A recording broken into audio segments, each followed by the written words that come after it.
started. Hi, I'm Christina Guillen. I'm the chair of the Creative Writing Committee this semester, filling in for Natalie Burgess. And I want to welcome you to the reading today. We're going to have Sholé Wolpe reading from her books of poems. And I want to thank, first of all, the Long Beach City College Foundation for supporting Mr. Baker's reading series. And of course, this event is extra special because we're celebrating National Poetry Month. So I'd like to introduce Sholé Wolpe, who's a poet, writer, editor, and literary translator. She was born in Iran and spent most of her teen years in Trinidad and the UK before settling in the United States. A recipient of the 2014 PEN Heim Award, 2014 Hedgebrook Residency, 2013 Midwest Book Award, and 2010 Lois Roth Persian Translation Prize. Wolpe is the author of 3 collections of poetry and 2 books of translations. She is also the editor of 3 anthologies. The Poetry Foundation has written that Wolpe's concise, unflinching, and often wry free verse explores violence, culture, and gender. So many of Wolpe's poems deal with the violent situation in the Middle East, yet she is ready to both bravely and playfully refuse to let death be too proud. Wolpe's writings have been translated into several languages, and her work is included in numerous American and international anthologies of poetry and fiction. She has taught poetry and literary translation at Stone Coast MFA program, and has been featured and participated in many festivals, international programs, and university events. Please welcome Sholé Wolpe.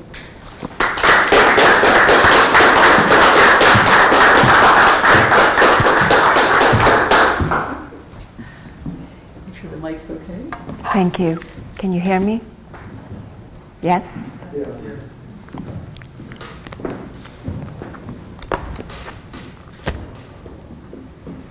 Home is a missing tooth. The tongue reaches for hardness, but falls into absence.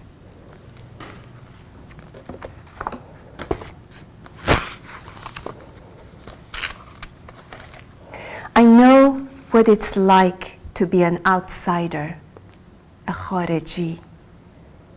I know how English sounds when every word is only music. I know how it feels not to be an American, an English, a French. Call them Amrikai, Ingilisi, Faransavi. See them, see me as alien, immigrant, Irani. But I've been here so long, they may call me American, with an American husband and American children. But mark this, I do not belong anywhere. I have an accent in every language I speak.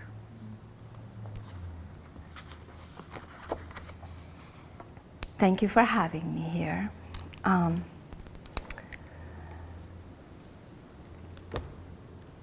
was born in the Middle East. My father is Iranian. My mother was born in the city of Ashgabat, city of love in Turkmenistan, which is a country above Iran, right by the Caspian Sea. And she emigrated with her family to Iran, and then married my father, and I was born. So I was born in Tehran. At age 13, my parents sent me away to an island called Trinidad in the Caribbean. I lived with my aunt who had a clinic there. But let's go to before leaving for Trinidad. Pickles and donuts. Cold basements remind me of the dead fruit my mother smothered in sugar, the phallic pickles souring in tight-lipped jars. I kept my school uniform stained, my long hair pulled back tight, my walnut breasts cloaked with baggy shawls. Tell my friend next door about the red jam donut beneath our skirts. Teach her the waist-twisting dance of wrapping childhood's curtain around her body, so soon unfolded like voodoo air from an uncapped perfume bottle.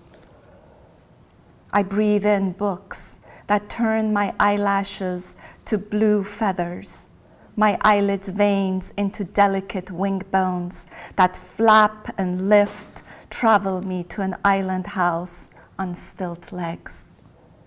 She eats the stone pages of an old Quran, comes of age at dusk where bombs fall on paved roads and the sky rains scalding lava that streams and streams, carries her to the sharp edge of the world. So my parents sent me to Trinidad. I lived at age 13. And a lot of people ask me, why would parents send a 13-year-old away? Good question. I was very precocious, and I was asking a lot of questions that no one seemed to be able to answer. And a lot had to do with gender equality or inequality. At age 13, I was a young girl, young woman, and I felt I wasn't being treated equally. So they sent me off to my aunt in Trinidad, who had a maternity clinic in a village called Couva. And our house was surrounded with sugarcane fields.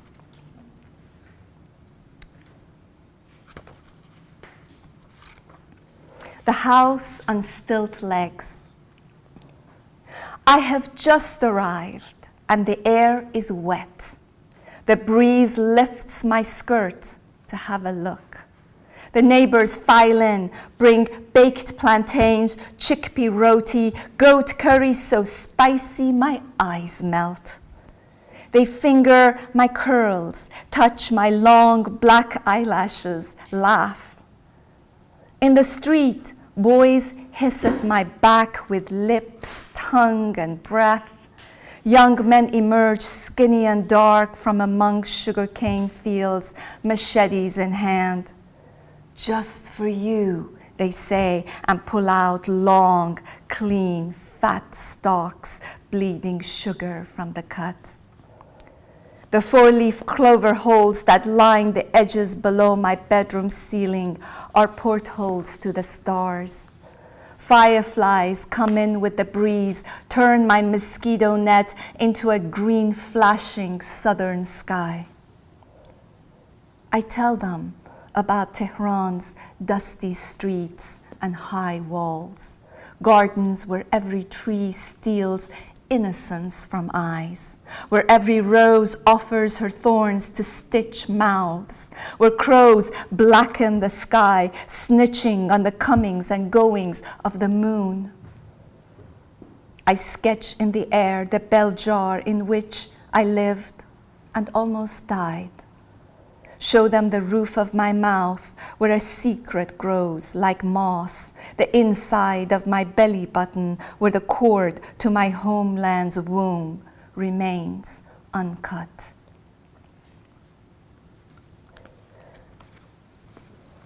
I went to a Catholic school in Trinidad. I was not Catholic. I was not a Muslim either. At that point, I think I was questioning all religions, beginning to. Lost in Trinidad. Sexless and pale, Mother Superior and her sidekick, Sister Anne, watch me. They say, "How do you do?" in clenched mouths, British beat. Then shepherd me to the school's makeshift chapel, kneel me before a cross and a large framed poster of Madonna and Child. Immaculate Mary, your praises we sing. You reign now in splendor with Jesus our King. Sister Anne bends over my small form, eyes big as the apocalypse, and whispers, "This is where we eat the body of our Lord, drink his sacred blood." She makes me sit on a red-painted cement bench in the yard, hands me a list of English be verbs to memorize: behaving, blending, belonging. My schoolmates gape at my legs, white as frosting on a bridal cake, trace their fingers along my collarbone, bumpy cheeks, and thick brown eyebrows. I feel like a Persian kebab stick in ugly uniform. The Indian girls won't oil my hair. Too curly, they say. The black girls refuse to braid them, not kinky enough. But the music teacher shows me his teeth, says he will teach me English through songs. In the deserted schoolyard, he sits beside me and sings. Yellow bird up high on banana tree. Yellow bird, you sit all alone like me. When he strums his guitar, his 6th finger wiggles like a fat, dangling worm. So I was there, and then my father said, you need to get better education. Let's send you somewhere else. And he sent me to a boarding school in the UK, to Eastbourne, southern England. And he sent me to a girls' school, very strict girls' school, and he thought we were safe from boys there. Little did he know. The prince. The night of the dance, I wore an ankle-length kaftan, hiding my body beneath its airy flow, flat shoes not to be too tall, and my roommate's lipstick brighter than orange juice. He was a prince who could have picked any of the boarding school girls, Susie with one eye blue, full-breasted Victoria, or the girl from India with a waist slender as a drumstick tree. But the 16-year-old Saudi royal asked me for the first dance, then the second, then for the rest of the night as boys and girls disappeared into dark corners while chaperones dozed off in the hall, nipping Hennessy from tiny silver flasks. My prince was shy, but not too shy to slowly drop his hand and squeeze. His lips on mine, the knife in his pocket on my groin. On the ride back, the girls taunted me, camel driver's virgin, imitated my accent, singing, "Don't touch the merchandise," mocked me for pushing away the fetching prince so hard he fell on his ass and twisted his wrist. What did he do? Stick his finger up your... That night, I packed my bag, slipped out just as the sun exhaled its first breath into night, took the first Eastbourne rail to London. I hid beneath the beat-up hat, collar pulled up, and by the time the headmaster was informed, called the police and my anxious parents overseas, I was at my clueless cousin's boarding house, nibbling baklava, drinking hot tea from a chipped cup. I shivered beside a coin-operated heater, ate fish and chips on yesterday's newspaper, and read Neruda, Farrukhzad for a week, Tolstoy and Austen. Quietly, I thanked my father for giving me time to strengthen the sinew that held my heart. It rained, and I didn't go out. Avoided my big-boned cousin with her Roto-Rooter tongue and the nose of our grandmother who could smell anything rotting inside the heart. I turned the cracked mirror in my room towards the wall. Someone had scribbled "help" on the back. The rose-splattered wallpaper looked scrubbed with day-old coffee. The lone sofa sagged with the weight of absent occupants, the way my lips still felt from the heaviness of that first kiss. In the end, what mattered, I learned, were the smallest blessings. The milk-sweetened tea, or the miracle of scalding water from the ancient bathtub faucet. What counted were my widowed cousin holding her own in a foreign land, and the grit to say no to what is hurled. Words, glances, bullets, all.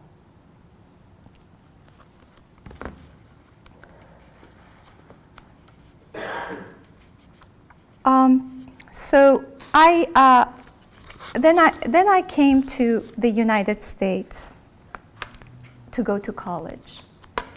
And in this country, I was again a gypsy. I was going from state to state, town to town. And the revolution in Iran took place, and some bad things were happening. And even though I was not in the Middle East, I was hearing about, and they were very disturbing to me. One of them was that the children, the Taliban were taking children and recruiting them to fight for them. And they weren't just doing it in Afghanistan, they were going to Pakistan, the neighboring country, and recruiting them. And these poor children just didn't know what had hit them until it was too late. So this poem is dedicated to Bahram, a 14-year-old held in an Afghan prison, Pakistani boy. And the title of the poem is a quote from what he said: "I never seen such days as this." Like the Pied Piper, the mullah drives his battered truck through dusty villages, his loudspeaker singing, "Join the battle against the infidels, fight for jihad and live eternally for Allah. Lift up your guns for him, and you shall never die." Barefoot boys, hungry from years of hard soil, followed him dancing into the straps of loaded guns, pirouetting into caves and broken buildings.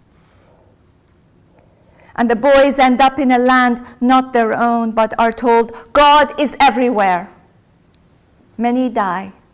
Others disappear into dark prison bowels, where each day, if you are 12 filthy men, one after another. If you are 14, then 14 is your lot. A father sells tea from a cart, 1 cup at a time, washes the tiles of a mosque with a yellow bar of soap to earn the ransom the soldiers exact.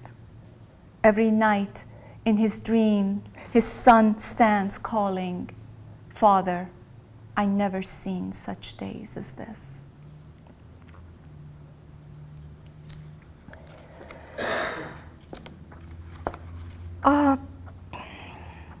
Back in United States, it was after the revolution, and my family joined me. And this is a poem dedicated to my youngest brother, Omid. And this is a true story. My brother at the Canadian border. On their way to Canada in a red Mazda, my brother and his friend, PhDs and little sense, stopped at the border, and the guard leaned forward, asked, "Where are you boys heading?" My brother, "Welcome to Canada," poster in his eyes, replied, "Mexico." The guard blinked, stepped back, then forward, said, "Sir, this is the Canadian border." My brother turned to his friend, grabbed the map from his hand, slammed it on his shaved head. "You stupid idiot," he yelled, "you've been holding the map upside down." In the interrogation room, full of metal desks and chairs with wheels that squeaked and fluorescent light humming, bombarded with questions, and finally, race. Stymied, my brother confessed, I really don't know. My parents never said. And the woman behind the desk widened her blue eyes to take in my brother's olive skin, hazel eyes, the blonde fur that covered his arms and legs. Disappearing behind a plastic partition, she returned with a dusty book, thick as War and Peace. This will tell us your race. Where was your father born? She asked, putting on her horn-rimmed glasses. Persia, he said. Do you mean Iran? I ran, you ran, we all ran, he replied. Where's your mother from? Voice cold as a gun. Russia, he replied. She put one finger on a word above a chart in the book, the other on a word at the bottom of the page, brought them together looking like a mad mathematician bent on solving crimes of 0 times 0 divided by 1. Her finger stopped on a word, declared, You are white. My brother stumbled back, a hand on his chest, eyes wide, mouth in an O, as in, oh my God, all these years and I did not know. Then to the room, to the woman and the guards, I am white. I can go anywhere, do anything. I can go to Canada and pretend it's Mexico. At last, I am white and you have no reason to keep me here. It's a true story. Although I'm not sure, I really don't understand how they categorize race like that. It makes no sense. So at this point, I'm in this country and I am at an event with the poet Galway Kinnell. I don't know if you're familiar with who he is. He's a wonderful poet who passed away recently, and he encouraged me to translate poetry from Iran. And he said to me that there aren't very many Iranian poets who are fluent in both languages and cultures and writing in English poetry who are translating. And he had met this iconic poet, Forough Farrokhzad, in Iran when he was there in the 50s. And she was the first woman who wrote completely from a perspective of a woman, sexually, emotionally, physically, politically. Up to that point, it was only everything had been expressed from a point of view of man, especially erotic poetry. So at the age 19, she wrote a very daring poem. Now remember, this is in mid-50s. This is a 19-year-old girl who's writing this, and it was printed in a magazine. I'm going to read you like maybe a stanza of it in Persian, so you get the music in your head, and then I'll read you the translation. Good? گناه کردم گناهی پر ز لذت در آغوشی که گرم و آتشین بود. گناه کردم میان بازوانی که داغ و کینه جوی و آهنین بود. در آن خلوتگه تاریک و خاموش نگه کردم به چشم پر ز رازش. دلم در سینه بیتابانه لرزید ز خواهش‌های چشم پر نیازش. Sin. I have sinned a rapturous sin in a warm, inflamed embrace. Sinned in a pair of vindictive arms violent and ablaze. In that quiet, vacant dark, I looked into his mystic eyes, found such longing that my heart fluttered impatient in my breast. In that quiet, vacant dark, I sat beside him punch-drunk. His lips released desire on mine, grief unclenched my crazy heart. I poured in his ears lyrics of love. Oh, my life, my lover, it's you I want. Life-giving arms, it's you I crave. Crazed lover, for you I thirst. Lust inflamed his eyes. Red wine trembled in the cup. My body, naked and drunk, quivered softly on his breast. I have sinned a rapturous sin beside a body quivering and spent. I do not know what I did, O God, in that quiet, vacant dark. It was a very daring poem for a 19-year-old to write in Iran. And of course, after that, every man in the country claimed to have been the man in the poem. But they also called her a woman of ill repute, all kinds of names that people would call a woman who would write a poem like that. She lost her son.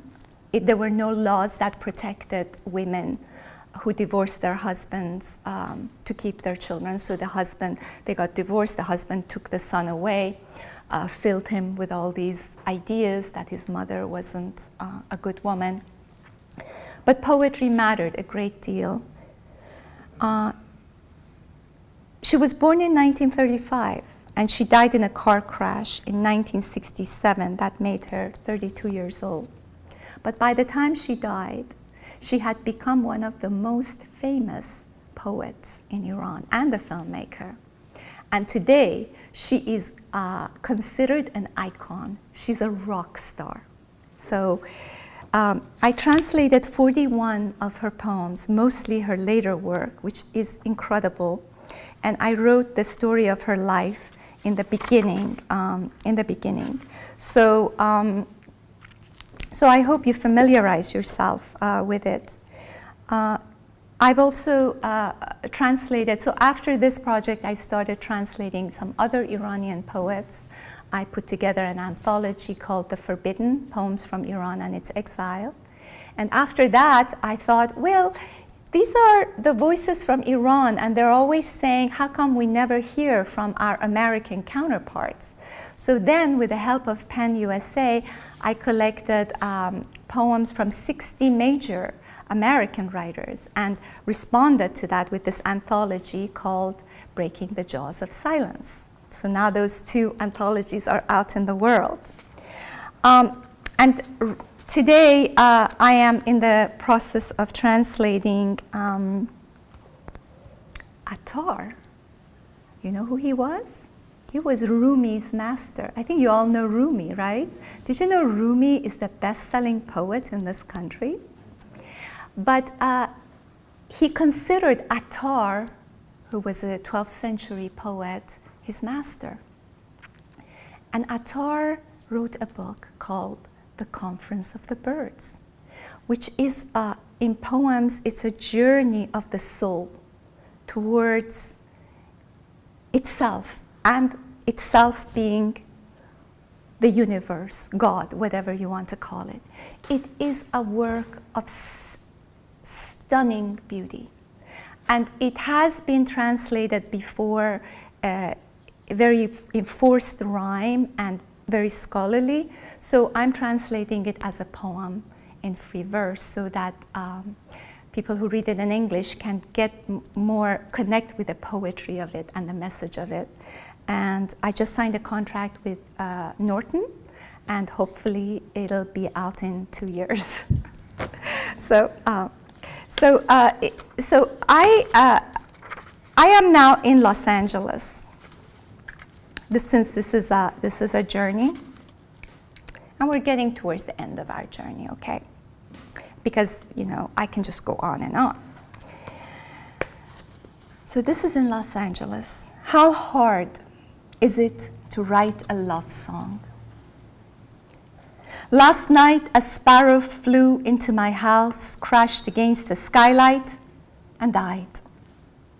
I want to write a love song. Poppy seed cake on china plate, tea like auburn gold, the New York Times open on the table, black with news, and the man I still love still with me. The newspaper says in Conakry a man is sticking his Kalashnikov into a woman. Now he's pulling the trigger. Hummingbirds zip through the garden. My lover slowly rocks in the hammock, a spy novel on his stomach. I flip a page, and a Nigerian soldier shoots a man because he's parked badly and takes the dead man's hat. The bougainvillea has burst into pinks and reds, the color of Kabul sidewalks after a suicide attack. The child next door squeals with laughter. How hard is it to write a love song? A little in the moment swim, a bit of Bach, perhaps.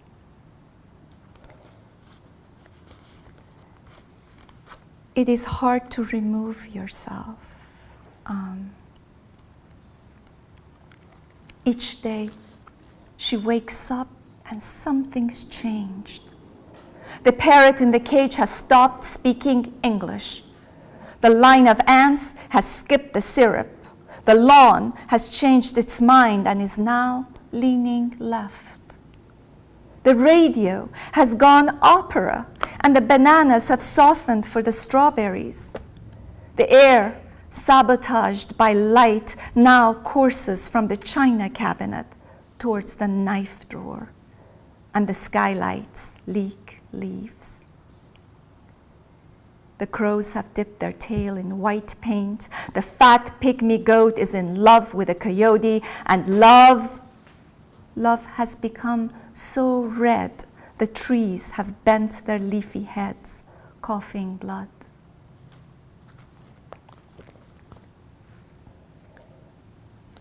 Measure.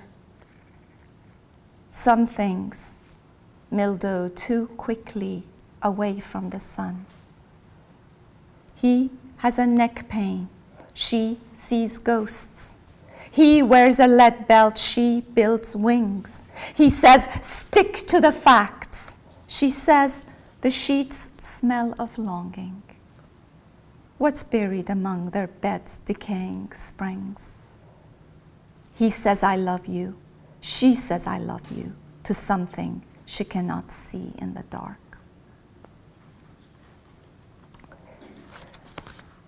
There is a story there. The first section of this book is a story. So I won't, if you read it in progression, you'll be able to figure it out.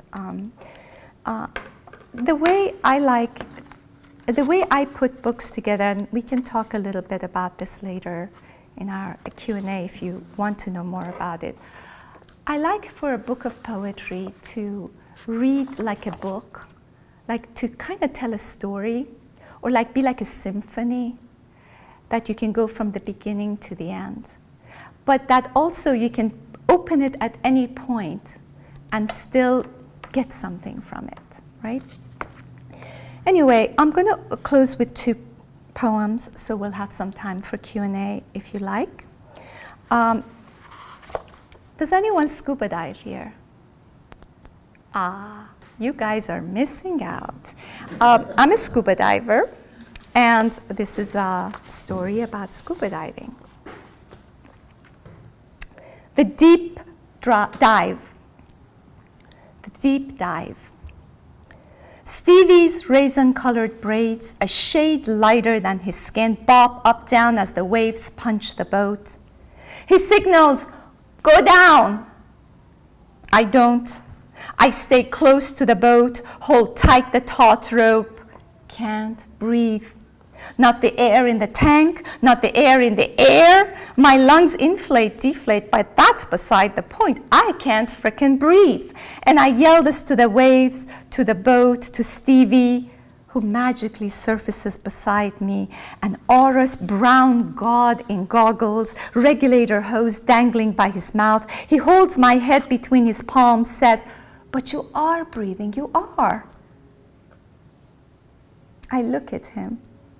And even in this panic, this feeling of imminent death, I note how beautiful he is, how I could perhaps outlive this storm in this man's brawny arms, let myself go and the hell with the world, with who I am or am supposed to be, with my anxious lover waiting at the shore. Relax, baby, says Stevie, I'll stay with you.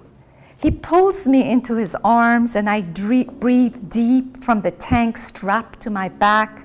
Stealthily, he releases air from my jacket, adds a cube of weight to my belt, and down we go, down into the broth of another world. The sea bottom is a sandy desert flush against massive rocks, and there are cacti, tiny Joshua trees, and brown grass dancing to the water current's silent tango. Time means nothing here.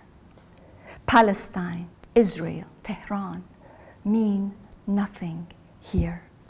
My daughter contemplating suicide at 12 means nothing here.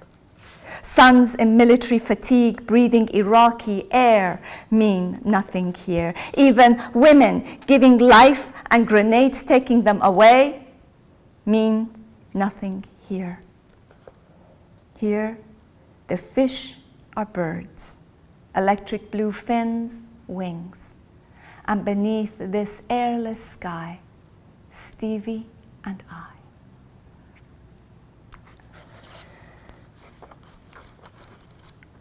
I am going to close with a poem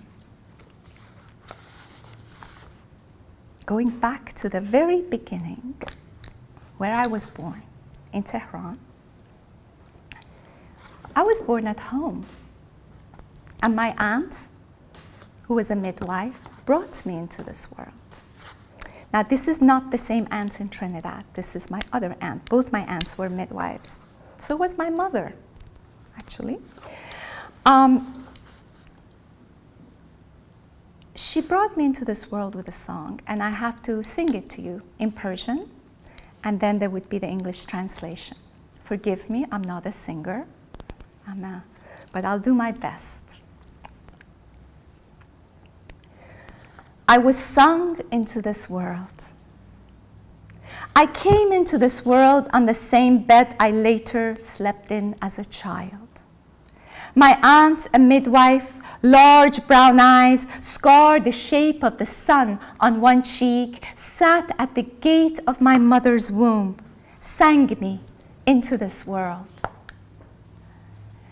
Biya kuchlu, biya azizam, اینجا خیلی قشنگه بیا بیا بیا بیا بیا کوچولو بیا عزیزم نور است و آواز عشق و ماه بیا بیا بیا بیا قلبمون شکوفه کرده برای تو طولش نده بیا بیا طولش نده بیا بیا بیا بیا come come بیا بیا come come come little one come dear one it's beautiful here come come come little one come dear one we've songs light a kind moon and love come come bia bia come come hearts here have blossomed to receive you don't tarry come come bia bia come come it was this song I followed into this world today yellowed by age and cancer my aunt's sapphire wings are spread.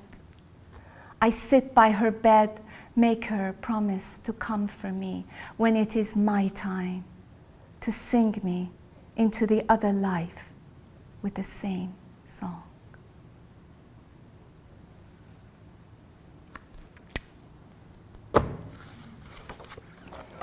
Thank you for having me.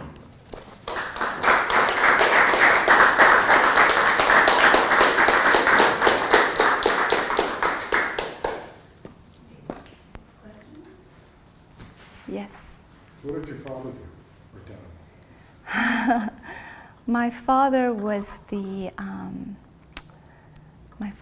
chief treasurer for the National Oil Company in Iran. Yeah. But he was able to get away. It was a high position to have. It was during the beginning of the revolution, and he had for years wanted to retire, but the Minister of Oil would not let him because he said, "You are the first honest man who's come along." After the revolution, they were looking for. He's a Baha'i, and they were looking for any excuse to imprison the Baha'is.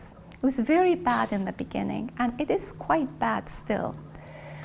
But in the beginning, they weren't just throwing him in prison because they were Baha'is. They would first look for a reason. And they went through his records 3 times to find a single sign of corruption, and they couldn't.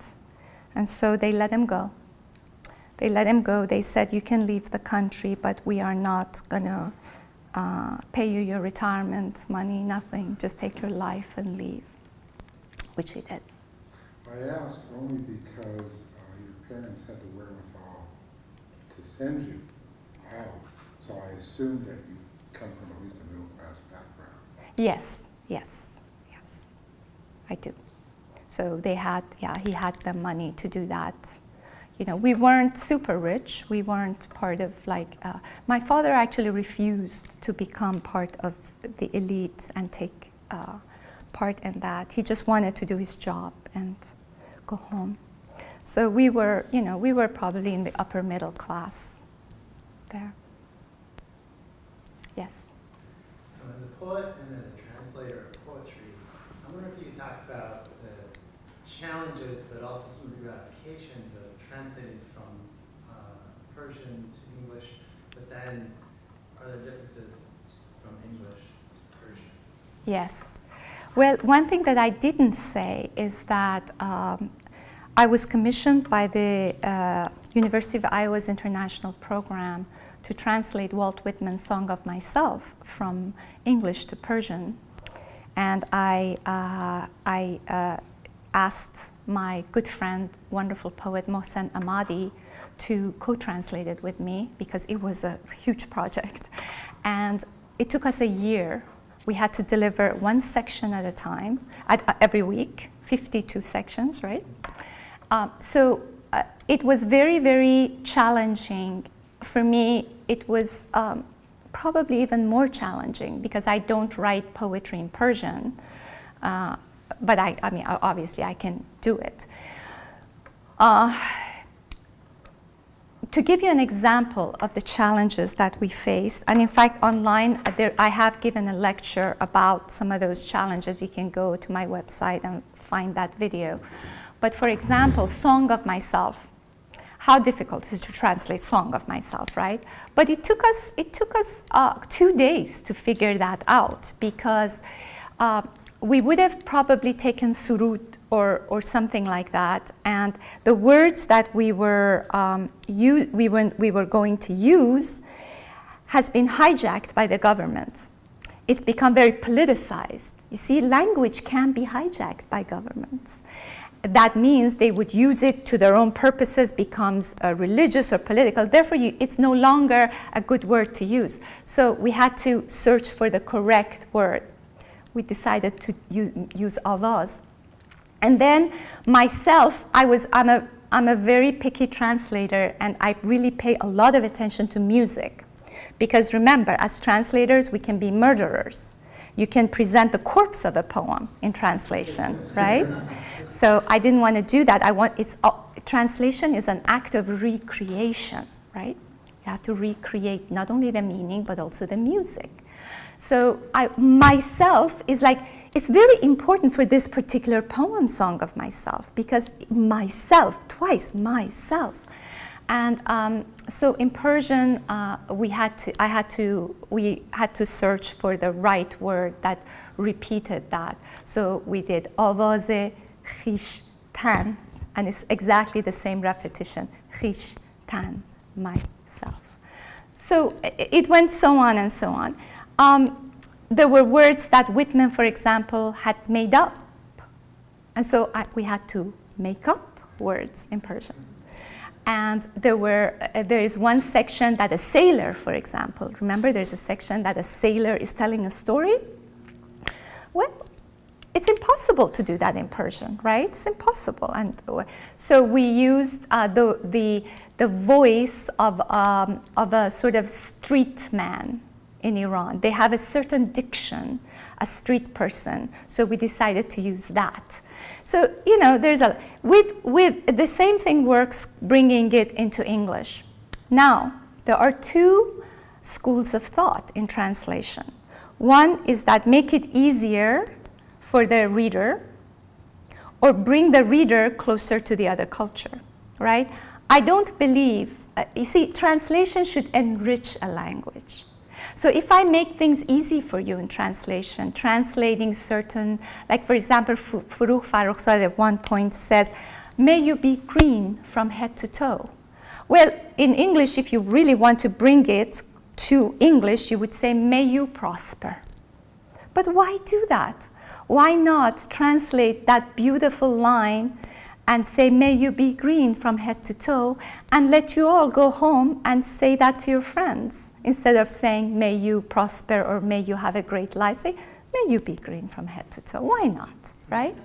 So, did I answer your question? Yeah, I mean, it's fascinating because the languages are so Yes, different.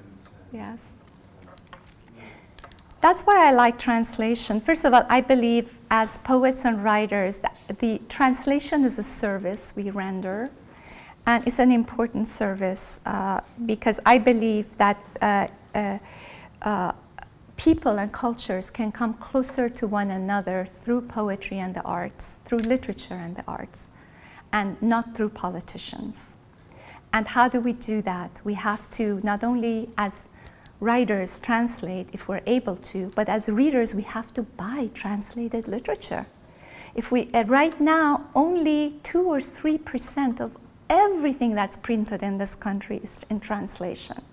That's not good, you know. So go out there and make it a goal to buy 2, 3 books of translation a year. Start with that and support it, because when there is a demand, the supply will go up as well. Yes. Are you going to have a similar, I want to call it a problem, are you going to have a similar experience translating Comments of the Birds from Persian into English in this new way? Are you going to have that kind of politicalized language since the language has changed? Well, that's that is 12th century language. So bringing it into English, English, right? In United States, you haven't experienced really a revolution recently that is, that has done that to the language. But I want to make it a very spiritual language in English in translation, and not make it. You see, the book that is out there is brilliantly translated, but it's in form. So they took a form. They took a book of poems that's in form and translated it into form. It's like putting it into a cage, because you have to kind of stuff the language in there if you have to work within the constraints of form. So I don't want to do that. I want to be released from that, and to sort of look for a language that's as spiritual as the language in Persian. Yeah, but not change the contents in that way. So it'll be free form. I actually did translate certain sections of it, and it won the Penheim Award in New York, and that's how it got the attention of all the editors out there. I have a question. And it's not, but with the translation, as to when you started pursuing that, how did it affect your own personal process of writing the own poetry? Very good question. Very, very good question. It does affect your, because first of all, it's like almost doing a crossword puzzle, constantly. First of all, it makes you smarter a little bit. And by that I mean like, hopefully Alzheimer's is sort of, you push it back, because it's a lot of thinking, it's a lot of working things out.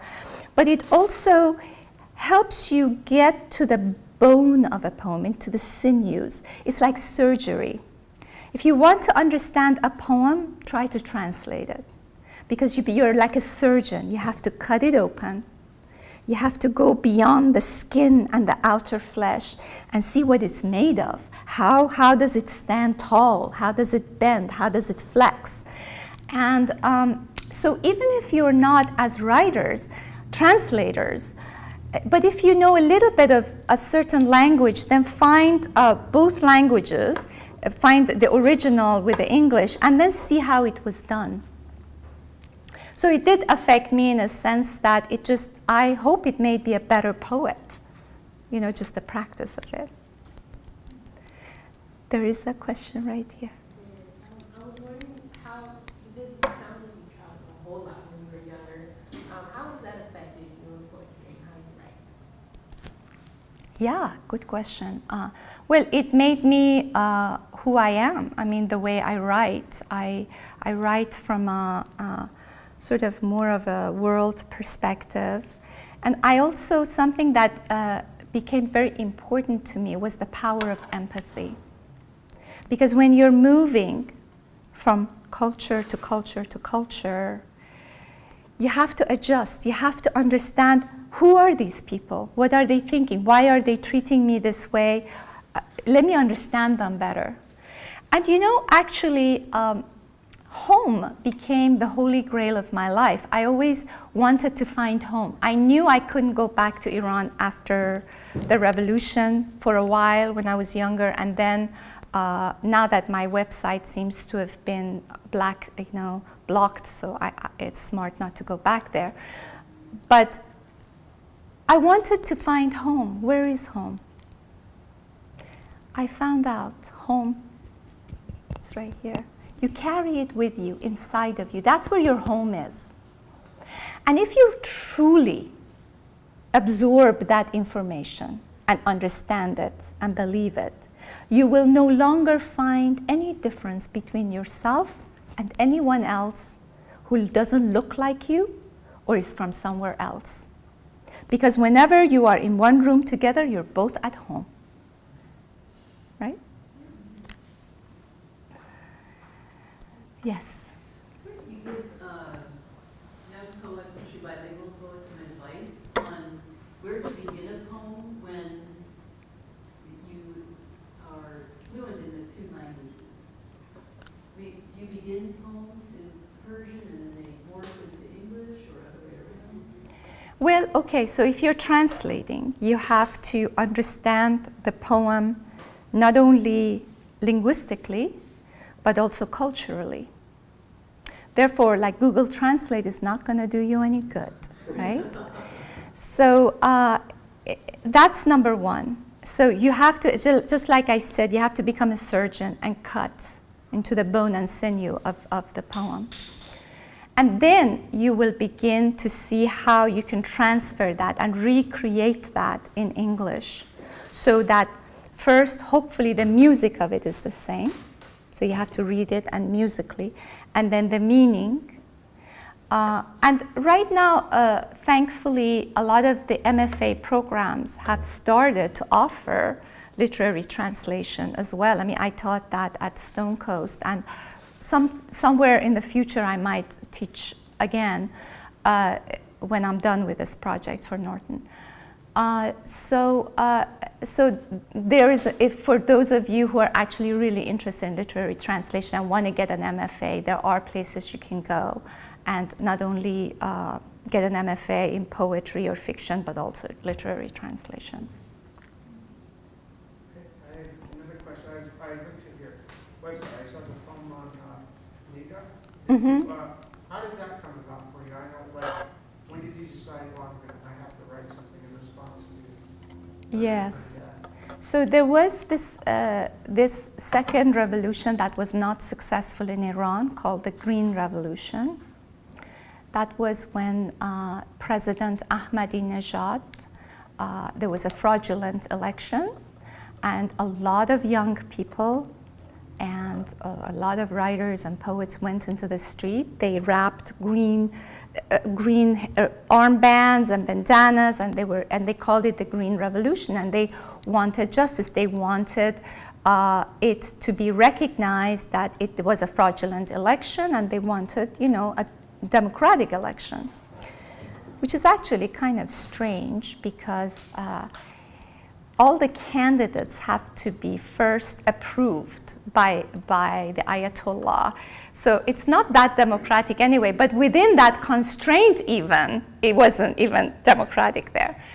So there was this young woman, her name was Neda Agha Sultan, and she was out, and it was a peaceful demonstration, and she was shot in the head by a Basij. Who are the Basij? The Basijis are a second army in Iran. So you have the official army, and then you have this other army of, I would say, thugs.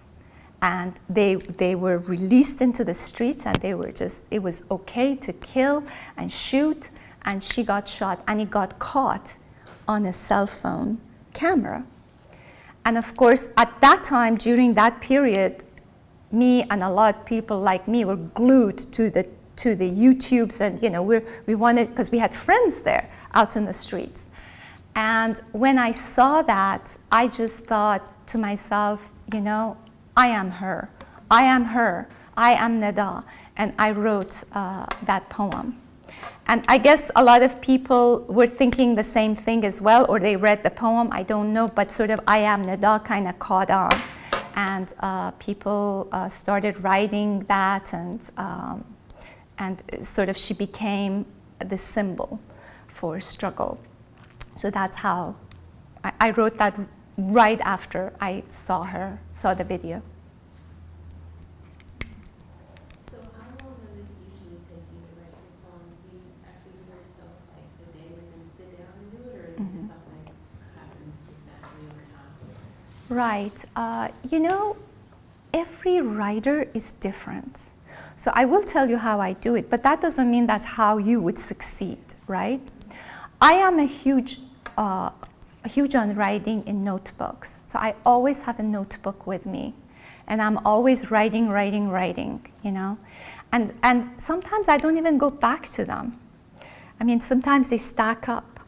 And when I'm at a residency, or I have some time to myself, then I can take these out, and then I will write them in my computer, whatever is good. There's a lot of junk in there, so you just cross them out. But then among them, you find something that you think has potential, and I write that, and then I begin to work on it. I'm huge on editing. I think poetry is the sauce of language. Prose is the meal, poetry is the sauce. So you can't, in order to make a poem, you have to let it simmer and let it get really dense in flavor. So even with my students, one of the things that I always like to do is to go teach them about editing, because students tend to write way too much, say way too much, right? So we just cut down. And one of the other things that I always tell my students, sometimes I have them read their poem from down up. And it's amazing what difference that makes. Because they kind of like start the poem saying a lot of stuff that doesn't matter. All the good stuff is in the end. So you kind of go backwards. And they wake up, they say, oh yeah, that's what I meant to say, and then we start cutting. So that's how I work. I carry poems with me sometimes for a long time.